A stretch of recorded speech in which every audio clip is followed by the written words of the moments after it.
নমস্কার।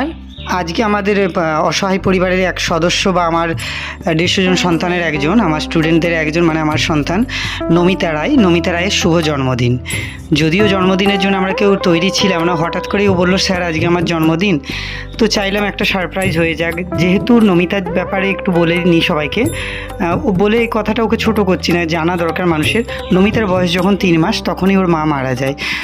মা এমনিতেই থাকে শুধু ঠাকুমার সাথে, ঠাকুমার ওর একটা ছোট্ট বাড়িতে দুজনে থাকে। তাই মানুষ তো অনেক কিছুই পায়, নমিতা তো কিছুই পায় না। তাই যারা পায় তাদের জন্য আমার লড়াই নয়, আমার লড়াই অবশ্যই সেই সমস্ত শিশু, সেই সমস্ত বাচ্চা যারা কিচ্ছু পায় না। তো তাদের জন্য শিক্ষার লড়াই, আন্দোলন আমার। তো শিক্ষার সাথে সাথে স্বাস্থ্য, তাদের চাওয়া পাওয়াটা আমি পূরণ করি। তাই আজকে নমিতার জন্মদিন পালন হবে হঠাৎ করে সারপ্রাইজ দিয়ে।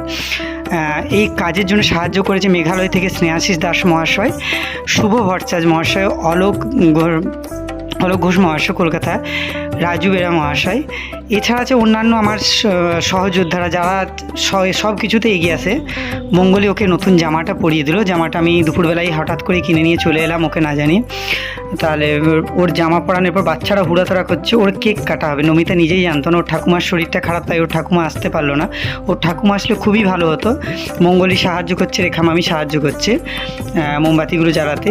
এইটুকু আমার আয়োজন, এইটুকু আয়োজন কতটা তাকে খুশি দিতে পারবো জানা না, তবে আমি আমার নিজস্ব দিক থেকে আমি ভীষণ খুশি। কারণ এক অসহায়ের মুখে আমি হাসি ফোটানো বা তার মা বাবার কর্তব্যটা আমি করছি। যেহেতু এরা আমার সন্তান, আমার কাছেই থাকে, তাহলে এদের সুখ দুঃখের ব্যাপারটা আমারই জানা দরকার। কিসে ওরা আনন্দ কিংবা কিসে খুশি হবে সেই জায়গাটা আমারই পাওয়া। হ্যাপি বার্থডে নমিতা, খুব ভালো থেকো, সুখে থেকো, মানুষের মতো মানুষ হও, আর 5 জনের থেকে অনেক বড় হও, মানে 5 জনের একজন হও, এইটুকু আশীর্বাদ করি। ভগবান সুস্থ রাখুক, ভালো রাখুক। আর যে সমস্ত মানুষরা এই কাজটায় সহযোগিতা করেছেন তাদের অসংখ্য ধন্যবাদ আমার তরফ থেকে। তাদের করজোড়ে প্রণাম, তাদের চরণেও প্রণাম জানাই। এইভাবে আমার পাশে বারবার তারা দাঁড়ায়, বলা মাত্রই তারা সাহায্যের হাত বাড়িয়ে দেয়। শুধু ফেসবুকের আলাপ তাদের সঙ্গে, আর কিছু মানুষ আছে তারা মেসেজ দেখেও বা সাহায্য ফোন করলেও ইগনোর করে। তো যাই হোক, সন্দীপ এসে গেছে, মানে আমাদের পিকলু। রবিন অফিসে আটকে গেছে, আর সুনামের একটা ডিউটি পড়ে গেল হঠাৎ করে, ছুটলো। ওর একটা স্যারের ঘটনা আছে, দুঃখিত ঘটনায় ছুটলো। সকলকে প্রণাম জানিয়ে আমি এইটুকু করতে পারলাম, বা সকলের আশীর্বাদ নিয়ে যে আমি এই কাজটা করতে পারলাম, এই জন্য আমি মনের দিক থেকে ভীষণ খুশি। আপনাদের আশীর্বাদে যেন এইভাবে আমি কাজ করে যেতে পারি, আর কিচ্ছু চাই না আমার। টিফিন দেওয়া চলছে, টিফিনে সাহায্য করেছে স্নেহাশিস দাস, পুরো টিফিনটা স্নেহাশিস দাস, আর কিছুটা আছে আমাদের শুভ ভট্টাচার্য। তো দুজনেই সব থেকে বড়।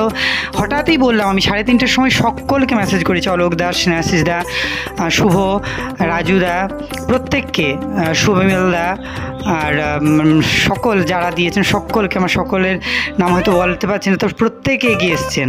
আনন্দ দুলে দা, আর প্রত্যেকে, মেদিনীপুরের সুমিত দা, প্রত্যেককে অসংখ্য ধন্যবাদ। আমি আপনাদের সহযোগিতা, আপনাদের মতো মধুমিতা দি, প্রত্যেকের সহযোগিতায় যে আমি এত বড় কাজ, এত বড় বলতে যার মা বাবার করার কাজ সেটাও পায় না, যে কি আনন্দ বা ওর যেই খুশি, দেখুন ওকে দেখেই বোঝা যাচ্ছে। আমরা ওকে খুশি দিতে পারলাম, এইটুকুই আমাদের আশীর্বাদ। ভগবান সকলের আশীর্বাদে যেন কাজ করে যেতে পারি। আশীর্বাদ করুন যেন ভালো থাকি, সুস্থ থাকি, আর এদেরকে নিয়ে হাসি খুশি থাকি।